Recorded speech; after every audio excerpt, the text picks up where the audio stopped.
Muito boa tarde a todos. Tenho muito prazer, muita honra de estar aqui e de compartilhar algumas ideias e algumas reflexões. Queria agradecer ao João Camargo, a Camila, pelo convite e o prazer e o privilégio de falar para essa audiência.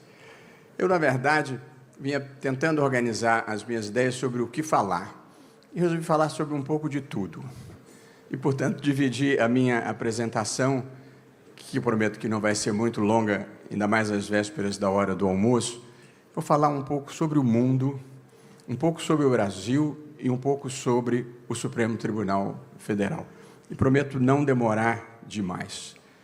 Ao olhar, e, portanto, vou falar sobre as generalidades e as especificidades que impactam as nossas vidas nos dias de hoje. Impactam de uma maneira mais genérica e impactam de uma maneira mais específica. Eu vou falar sobre o mundo, que é a primeira parte da nossa conversa. Nós temos feito todos uma reflexão sobre o que está acontecendo, que é a revolução tecnológica, que foi essa substituição da tecnologia analógica pela tecnologia digital, que permitiu a universalização dos computadores pessoais, a universalização dos telefones celulares e a internet conectando bilhões de pessoas em todo o mundo.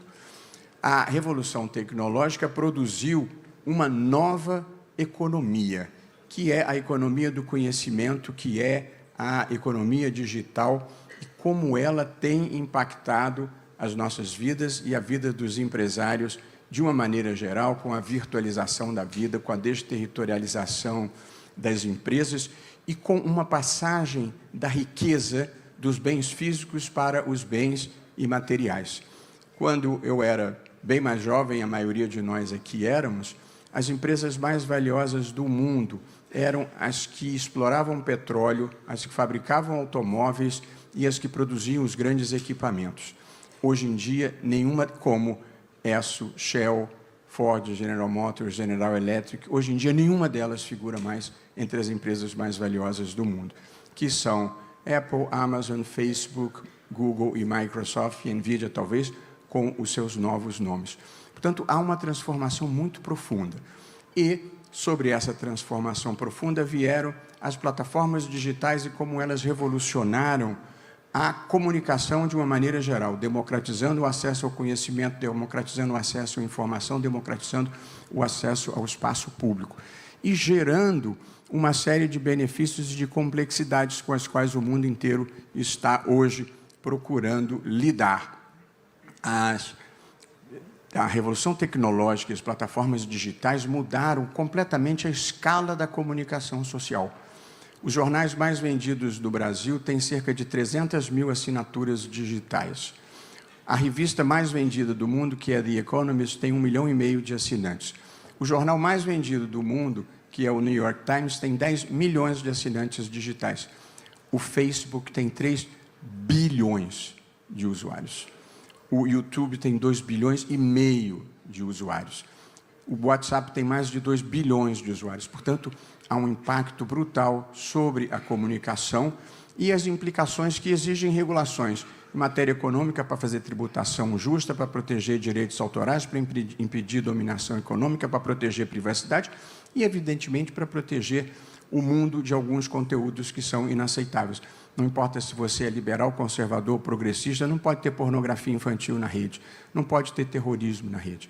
Portanto, essa é uma equação que o mundo inteiro está tentando elaborar de uma maneira adequada. Como regular redes sociais para proteger liberdade de expressão e impedir que o mundo desabe num abismo de incivilidade. Esse era o primeiro tema mundial, a revolução tecnológica, que era a terceira revolução industrial. E antes que se concluísse a terceira revolução industrial, chegou a quarta, que é a da inteligência artificial, que é essa possibilidade de transferência de capacidades humanas para computadores em matéria de tomadas de decisões e outras habilidades cognitivas. A inteligência artificial também vem com uma série de promessas e de coisas boas, como no processo de tomada de decisão, porque ela é capaz de processar muito mais informação com muito mais velocidade, a automação de muitas matérias, a linguagem vai deixar de ser uma barreira, porque daqui a pouco eu vou poder estar aqui falando em português e automaticamente a minha voz vai sair em hebraico ou em mandarim. E os impactos sobre o direito. Nós hoje utilizamos no Poder Judiciário imensamente inteligência artificial, e sobre a medicina, que vai ser totalmente revolucionada. Há alguma coisa nova debaixo do sol, que é a inteligência artificial, e vai mudar as nossas vidas. Porém, ela vem com muitos riscos, vai impactar o mercado de trabalho, ao perigo de uso bélico da inteligência artificial, ao perigo da massificação da desinformação, que é alguém me colocar num vídeo dizendo coisas que eu nunca disse, sem que seja possível perceber que aquilo é uma contrafação. Portanto, também a inteligência artificial vem com muitas promessas boas, mas todos nós precisamos nos preocupar que ela não seja capturada pelos maus atores. Então, também a inteligência artificial precisa ser regulada.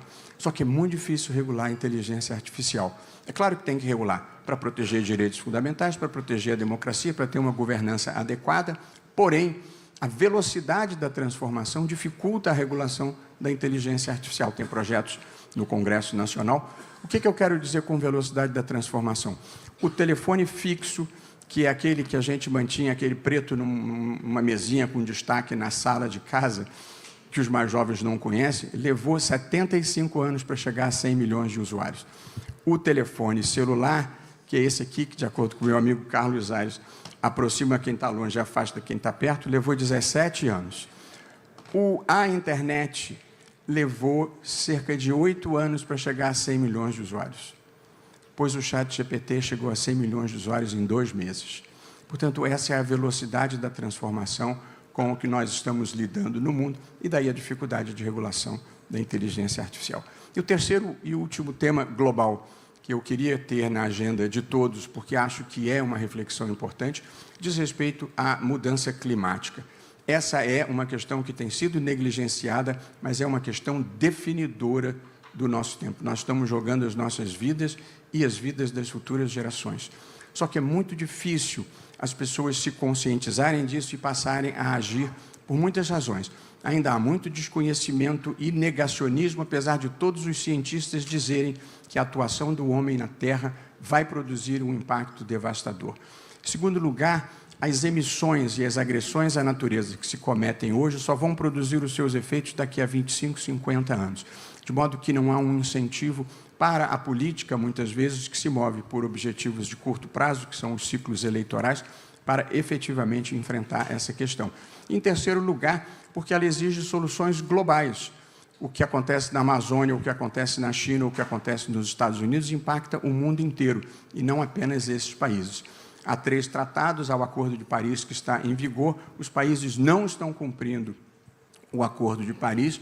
No ano passado, o mundo superou o nível de aquecimento de 1,5 graus, e as consequências estão começando a ser sentidas. Seca prolongada na Amazônia, queimada no Pantanal, e o planeta está dizendo que está acontecendo alguma coisa. E, portanto, acho que o Brasil tem tudo para ser uma grande liderança ambiental, e nós precisamos investir pesado na transição ecológica e sermos uma liderança global nessa matéria.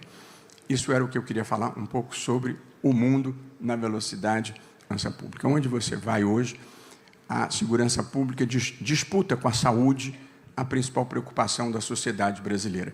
E este é um tema que tem sido historicamente negligenciado, inclusive porque parte do pensamento liberal progressista no Brasil associa políticas de segurança pública com repressão e ditadura, quando a segurança pública é um valor que não tem ideologia, inclusive porque há uma visão que eu considero equivocada de que as principais causas são a pobreza e a desigualdade. Até podem ser, mas quem acompanha a vida verifica que pobre também precisa de segurança pública. Portanto, é um equívoco a gente deixar esse tema como sendo um tema que não é de toda a sociedade, mas apenas de uma visão mais extremada da vida. A minha ideia de segurança pública, e inclusive cheguei a falar com o ministro Lewandowski, mas a política tem muitas circunstâncias, houve um projeto que deu certo no Poder Judiciário, foi a criação do Conselho Nacional de Justiça. O Conselho Nacional de Justiça, ele é capaz de ter uma base de dados muito rica sobre o judiciário brasileiro, ele tem um poder correcional onde acontecem coisas erradas e ele é capaz de traçar as grandes políticas públicas nacionais que depois os judiciários dos estados implementam. Eu continuo a achar que essa é uma boa solução para termos uma política nacional de segurança pública, como eu acho que todos concordam, sem prejudicar a autonomia dos estados. Não pode ser um jogo em que cada um atira a bola para um lado, ou que nem um filme do Monty Python que eu vi quando era criança, que era uma corrida de 100 metros rasos, dava um tiro de largada, corria cada um para um lado. Nunca vai saber quem ganhou. Portanto, a ideia de uma coordenação nacional me parece absolutamente indispensável e acho que o modelo do Conselho Nacional de Justiça deu certo.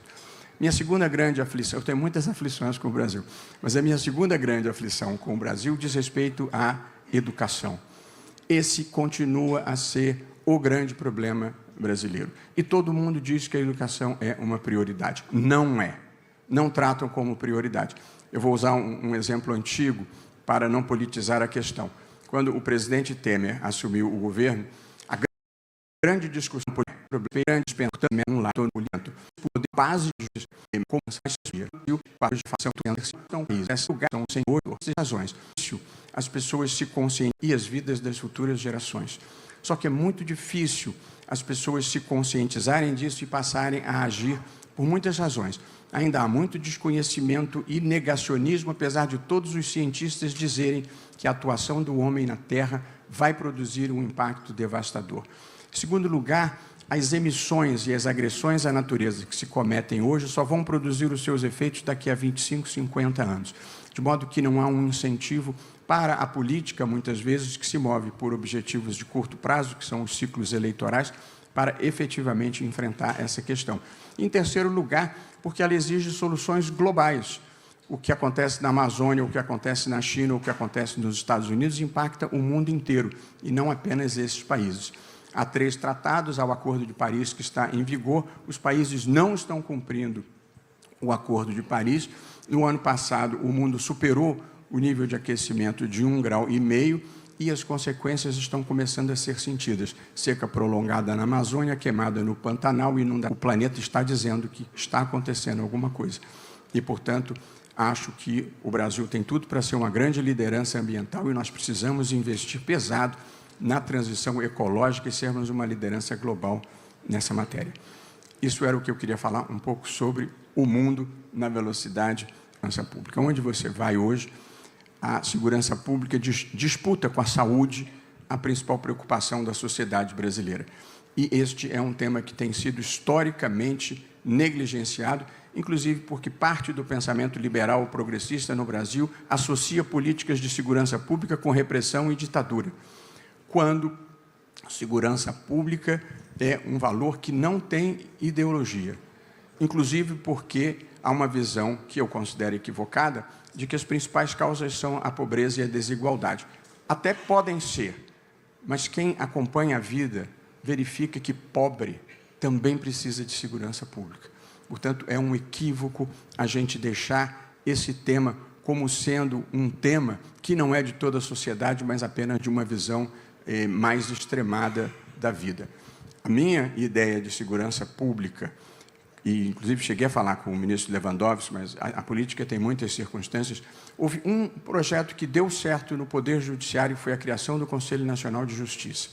O Conselho Nacional de Justiça, ele é capaz de ter uma base de dados muito rica sobre o judiciário brasileiro, ele tem um poder correcional onde acontecem coisas erradas e ele é capaz de traçar as grandes políticas públicas nacionais que depois os judiciários dos estados implementam.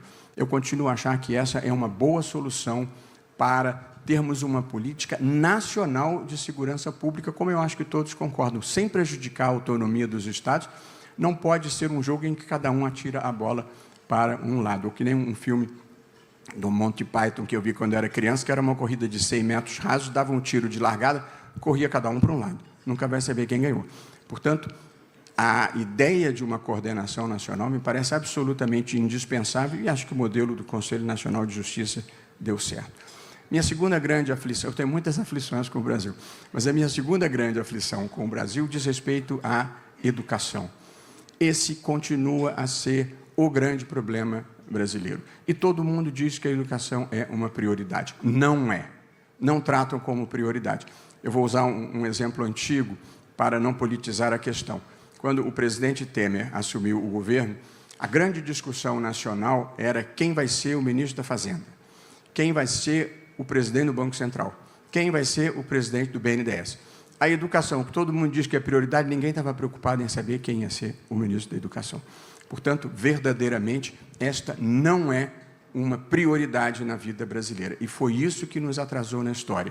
Porque a deficiência na educação faz vidas menos iluminadas, trabalhadores menos produtivos, e a falta de produtividade é o grande problema brasileiro, e elites menos preparadas, sendo que os problemas da educação brasileira já estão devidamente mapeados. Não alfabetização da criança na idade certa, evasão escolar no ensino médio e déficit de aprendizado. A criança faz os testes internacionais brasileiros e fica nos últimos lugares. Portanto, se a educação não for uma verdadeira prioridade, a gente não vai conseguir avançar. Uma política. Eu queria invocar a meu crédito que desde 2006 eu escrevi um trabalho defendendo a implantação do voto distrital misto para 8 anos depois, o que teria nos poupado de um impeachment e de muitas chateações. Quando o presidente Gilberto Kassab, que é um craque, foi a primeira pessoa que me visitou quando eu me tornei presidente do Tribunal Superior Eleitoral, sentou na minha frente e disse assim: no mundo, na eleição para a Câmara dos Deputados, que é o voto proporcional em lista aberta. Ele é caríssimo, ele tem baixa representatividade e ele não facilita a governabilidade. Porque nesse sistema eu não vou matar ninguém que já está morrendo de fome com tecnicalidades. Mas no voto proporcional em lista aberta, o eleitor vota em quem ele quer. Qualquer candidato daquelas listas, ele escolhe e vota. Ele vota em quem ele quer, mas ele elege quem ele não sabe. Porque aquele voto dele vai para o partido. E são os mais votados do partido que entram na Câmara dos Deputados, sendo que menos de 5% dos deputados são eleitos com votação própria. Portanto, mais de 95% dos deputados são eleitos pela transferência de votos que foram dados a outros deputados. De modo que a gente tem um sistema em que o parlamentar não sabe exatamente por quem ele foi eleito e o eleitor não sabe exatamente quem ele colocou lá. Um não tem de quem cobrar, o outro não tem a quem prestar contas. Portanto, é um sistema que funciona mal e produz um descolamento entre a classe política e a sociedade civil, o que é péssimo porque, numa democracia, política é gênero de primeira necessidade. Portanto, o sistema distrital misto, que é um sistema em que o eleitor vota no projeto do sistema distrital misto, divide-se o Estado de São Paulo em 35 distritos de mais ou menos 1 milhão. Cada partido lança o seu candidato para disputar naquele preencher metade das vagas. E a outra metade é preenchida pelo voto partidário. Portanto, o eleitor vota no candidato do distrito dele e vota no partido que ele quer ter. No fundo, a eleição é proporcional. Se o partido tiver direito a 20 vagas, vão entrar 20 vagas. Se já tiverem entrado 15 no distrital, vão entrar 5 da lista. Por que é uma vantagem isso? Primeiro, o eleitor passa a saber quem é o parlamentar que representa o seu distrito. Ele tem de quem cobrar. A campanha passa a ser feita para 1 milhão de eleitores e não para 35 milhões de eleitores num espaço demarcado. Portanto, fica muito mais barata. E o sistema distrital misto desestimula a fragmentação partidária. Pelo contrário, ela tende não propriamente a um bipartidarismo, mas a uma redução dos partidos para se formarem blocos. Portanto, eu acho que, saltando uma eleição, nós já estamos maduros para implantar o sistema distrital misto. A grande dificuldade é a definição dos distritos. Nos Estados Unidos, até hoje, mas lá é definido politicamente. Aqui a gente tem a justiça eleitoral, que teria a capacidade de fazer isso de uma forma não contaminada politicamente. E o último tema sobre o Brasil que eu queria falar é isso. Eu tenho certeza que cala fundo num ambiente como esse. Nós ainda não superamos o preconceito que existe no Brasil contra a livre iniciativa. O país ainda é um país viciado em Estado. O Estado é muito importante para as políticas sociais, mas nós precisamos superar esse preconceito contra a livre iniciativa, que é um preconceito que vem do tempo em que a riqueza privada vinha de concessões fraudulentas, licitações esquisitas, inside information. Hoje em dia você tem gerações de empresários que produzem, que investem, que arriscam e que inovam, e a mentalidade da sociedade ainda continua com aquela percepção viciada de que lucro é uma coisa ruim, porque geralmente é proveito sobre a pobreza de uma maneira geral. E quando as empresas têm lucro, se perceberem o tom da mensagem, a empresa tal teve um lucro de tanto, como se fosse, como o país é pobre, as pessoas ficam inconformadas que haja o sucesso empresarial, sem lembrar que é o sucesso empresarial que traz riqueza, que traz emprego, que traz renda para ser distribuída. Nós ainda não, e penso que esse seja um tópico também importante, entre muitas coisas, na vida brasileira. Falo um minuto sobre o Supremo Tribunal Federal, antes de chegar ao fim. O Supremo Tribunal Federal no Brasil, ele tem um papel diferenciado em contraste com as Supremas Cortes dos outros países do mundo, de uma maneira geral, e eu viajo pelo mundo, em viagens acadêmicas ou em viagens institucionais, converso com todo mundo e acompanho isso. Eu sou professor de Direito Constitucional. A razão pela qual o Supremo desempenha um papel diferenciado, muito mais abrangente do que as constituições que se encontram pelo mundo em geral. A Constituição brasileira, como toda Constituição democrática, cuida da separação de poderes, tem uma declaração de direitos e organiza o Estado. O Brasil é uma federação complicada, como nós vimos, e Rita mencionou o federalismo cooperativo, mas o Brasil é uma federação. Porém, a Constituição brasileira cuida de muito mais.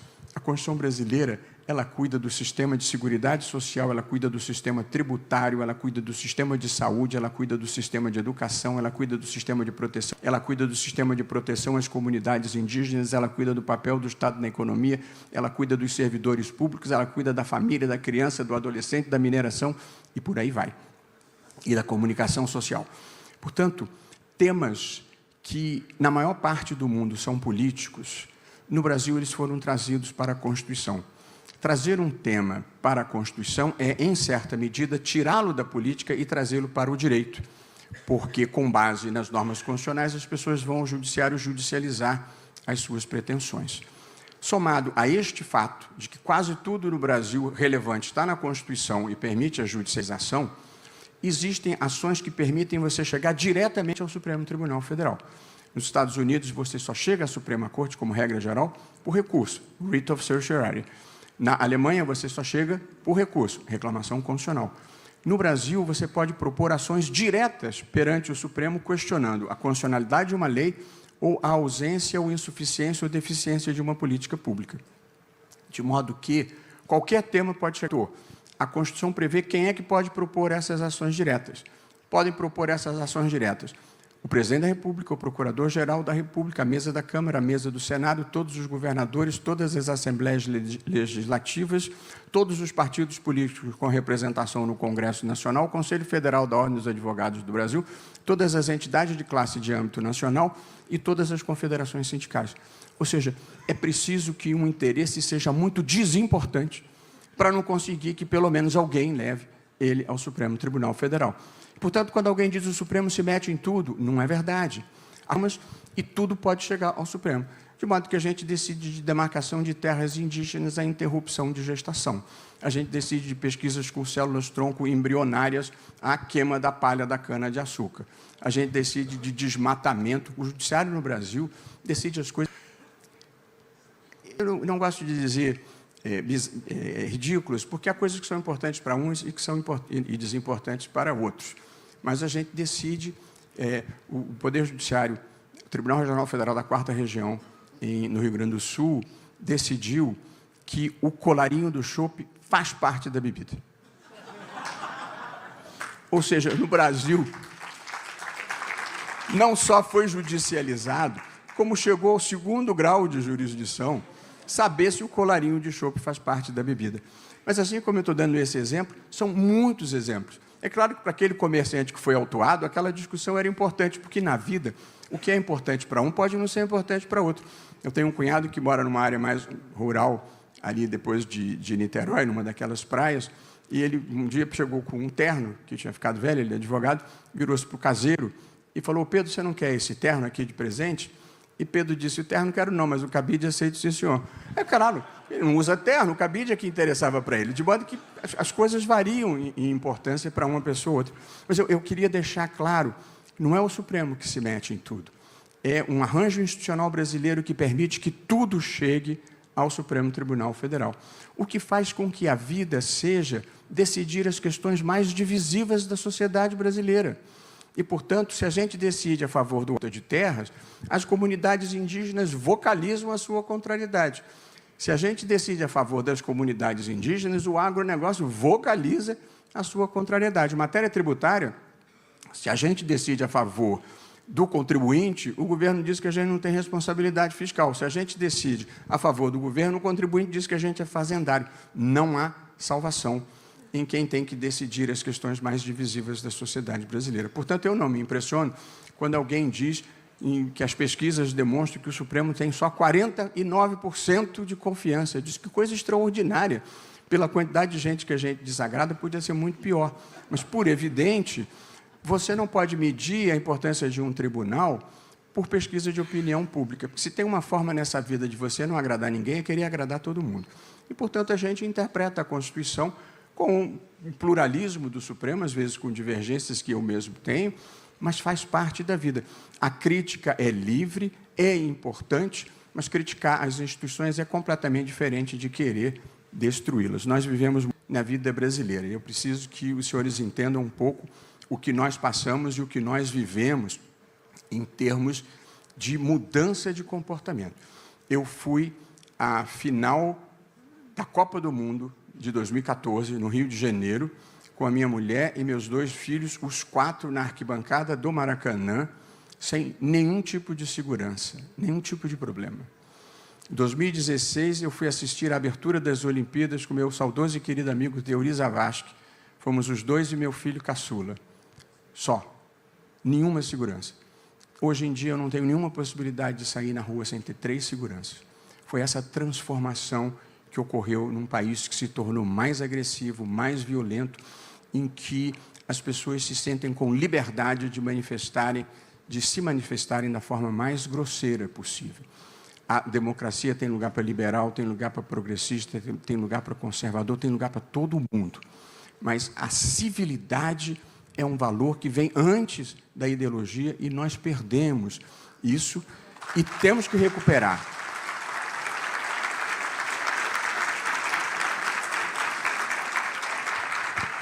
Quem pensa diferente de mim não é meu inimigo, é meu parceiro na construção de uma sociedade aberta e plural. E, portanto, a capacidade da gente colocar as ideias na mesa, sem ter que desqualificar moralmente quem pensa diferente, é algo que nós precisamos recuperar e vai ser um salto de qualidade que nós precisamos dar na nossa vida em geral. E, por fim, ainda falando de coisas boas, estou falando das boas e das ruins, eu sou uma pessoa que gosta de ter uma visão construtiva da vida. Não sou como uma história que meu amigo Carlos Aires gosta de contar, que o sujeito foi ao médico e o médico disse para ele, eu tenho uma notícia ruim para te dar. Tem uma ruim, tem outra pior. Vamos me dar ruim primeiro. Você só tem 24 horas de vida. Pô, mas o que pode ser pior que isso? Estou para te falar desde ontem. Não é assim que eu penso a vida. Eu acho que a gente tem que ter um olhar construtivo, crítico, mas construtivo. Então, eu queria lembrar que nós temos no Brasil 40 anos de estabilidade institucional.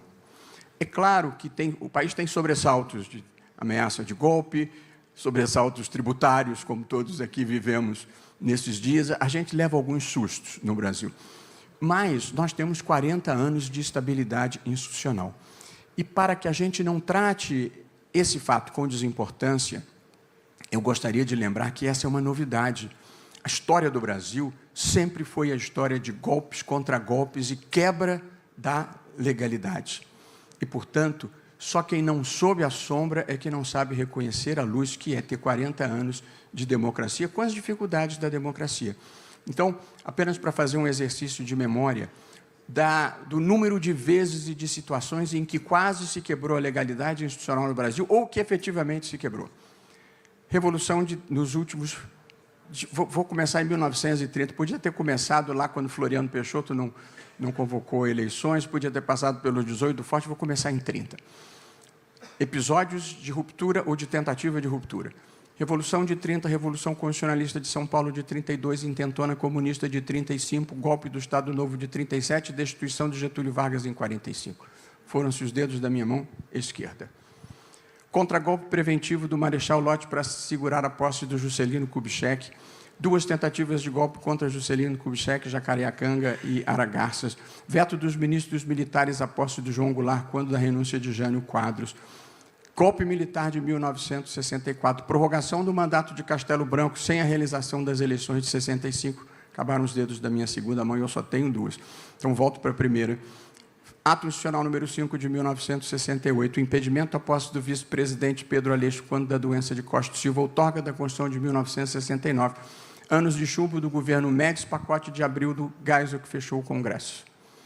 Portanto, essa foi a história do Brasil. E, portanto, 40 anos de estabilidade institucional é alguma coisa que a gente precisa verdadeiramente celebrar. Eu vou caminhar para o fim para um pouco reafirmar essa minha visão de que a gente deve olhar as coisas que estão erradas e criticá-las e ter a indignação que é para empurrar a história na direção certa, mas a gente tem que olhar também as coisas boas que acontecem, senão a vida vai ficando amarga e a gente está aqui para ser feliz. Portanto, olhando o copo meio cheio e o copo meio vazio da vida brasileira, o que está na parte cheia do copo?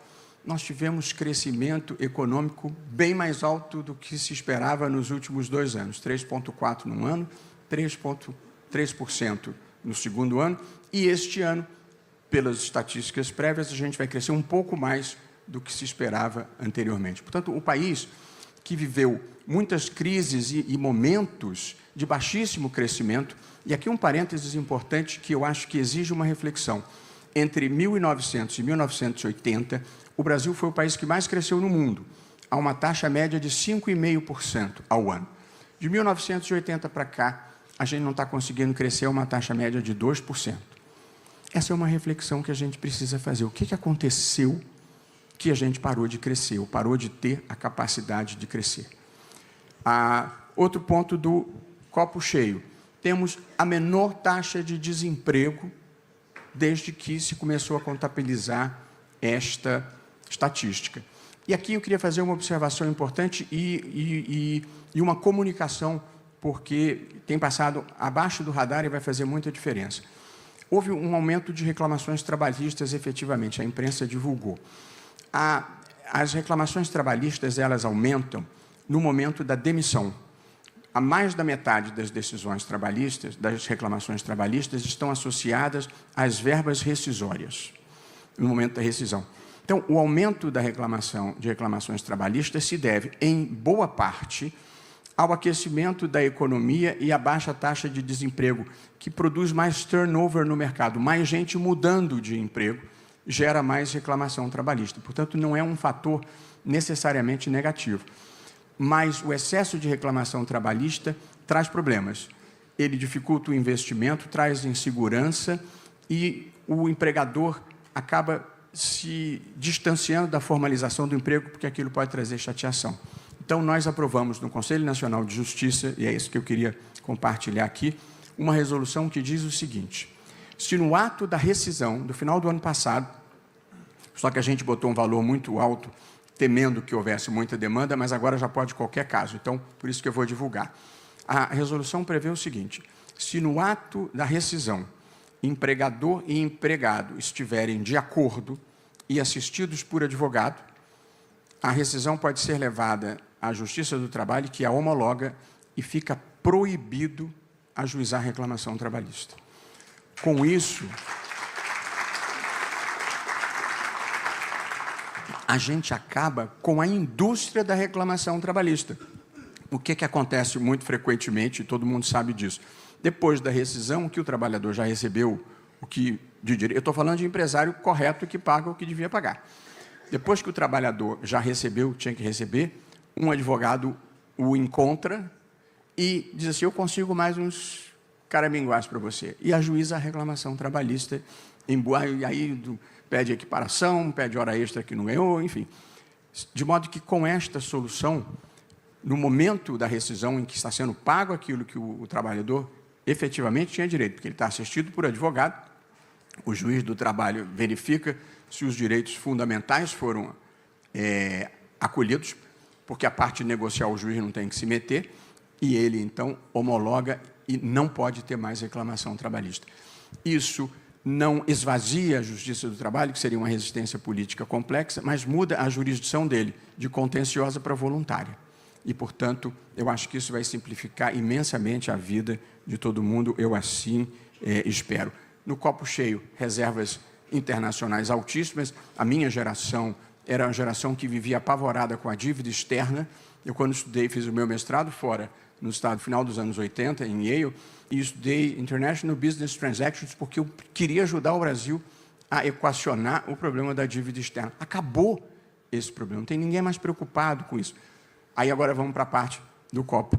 E tivemos uma reforma tributária que, se for implementada adequadamente, também acho que nós vamos conseguir muitos progressos. A parte do copo vazio, todo mundo sabe, uma dívida pública que extrapolou a margem de segurança, e por isso tem trazido muitas preocupações. Uma coisa que me preocupa é a baixíssima capacidade de investimento público no país. 92% do orçamento está comprometido, portanto, sobra muito pouco. Quis compartilhar, agradecendo mais uma vez o privilégio de estar aqui com empresários brasileiros. E aqui eu também gostaria de fazer uma última observação. O país vive uma onda de obsessão negativa. Tudo que se faz, procura-se o que está fazendo de errado, qual é a motivação errada que está por trás do que está acontecendo. Acontecem muitas coisas erradas no Brasil, mas tem muita gente honesta, tem muita gente íntegra, tem muita gente trabalhando para fazer um país melhor e maior. Se a gente tratar todo mundo que está na vida pública pela mesma régua, tipo, está todo mundo ali atrás de algum interesse errado, a vida não funciona bem. Eu vou dar um exemplo, e aqui é um exemplo de como o país ainda tem grande preconceito contra a livre iniciativa, contra o empresário de uma maneira geral. Eu tenho, no Conselho Nacional de Justiça, um programa de bolsas para candidatos negros à magistratura. O que nós fizemos no Conselho Nacional de Justiça? Todos os tribunais fazem os seus concursos. Os tribunais estaduais fazem os seus concursos para juízes, os tribunais federais fazem os seus, os tribunais trabalhistas fazem os seus e vão continuar fazendo. Só que a gente precisava criar um padrão de qualidade nacional para a magistratura e acabar com rumores de coisas erradas que aconteciam nesses concursos. Então, criei um exame nacional de magistratura, que a gente faz em Brasília, pela Escola Nacional de Magistratura, que é um requisito para o sujeito se inscrever nos concursos locais. Então, tem um patamar mínimo de conhecimento que é feito de uma maneira inteiramente íntegra à aferição, de modo que não há risco de passar alguém desqualificado nos concursos regionais. Só que eu viajo o Brasil inteiro, visito todos os tribunais, e você vai no Maranhão, na Bahia, no Piauí, não estou falando no Rio Grande do Sul, o judiciário é 99% branco. O judiciário não parece com o Brasil. E a democracia é um projeto de autogoverno coletivo em que as pessoas têm que se sentir participantes. Se você exclui um segmento importante da sociedade, ele vira presa fácil de aventuras antidemocráticas, ou ele deixa de ser uma pessoa que esteja colaborando para o todo, porque ele está excluído daquele proveito. Portanto, a gente tem que incluir todo mundo, mas incluir com qualidade.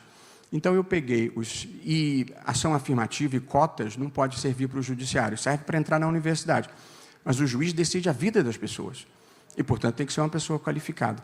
De modo que nós pegamos os 100 primeiros colocados do Exame Nacional de Magistratura, negros, e estamos dando a eles uma bolsa de R$3.000 por mês para eles poderem se preparar sistematicamente e passarem nos concursos. Portanto, em vez de cota, a gente está querendo qualificar as pessoas.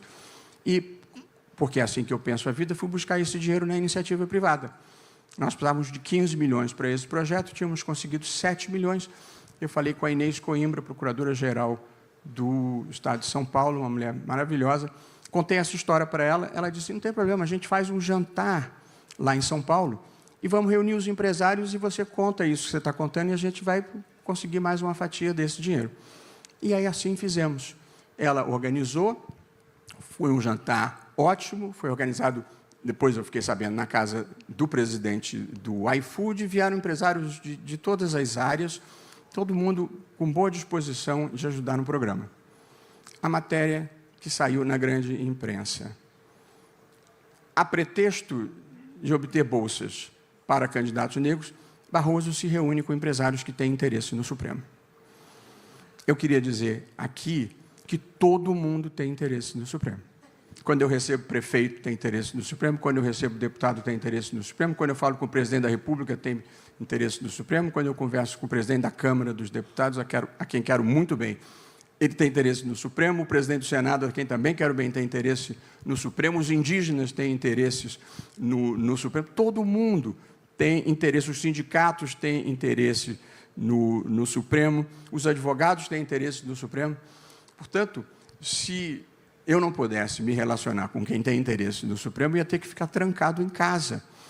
Mas quando eu me reúno com empresários, como nessa conversa aqui sobre o Brasil, as pessoas dizem, está lá porque deve ter algum interesse dos empresários no Supremo, que eles estão lá tentando fazer algum tipo de convencimento. E, portanto, é uma visão de negatividade, não é só sobre os ministros do Supremo, é sobre o empresário, porque quando eu converso com o índio não tem nenhum problema. Portanto,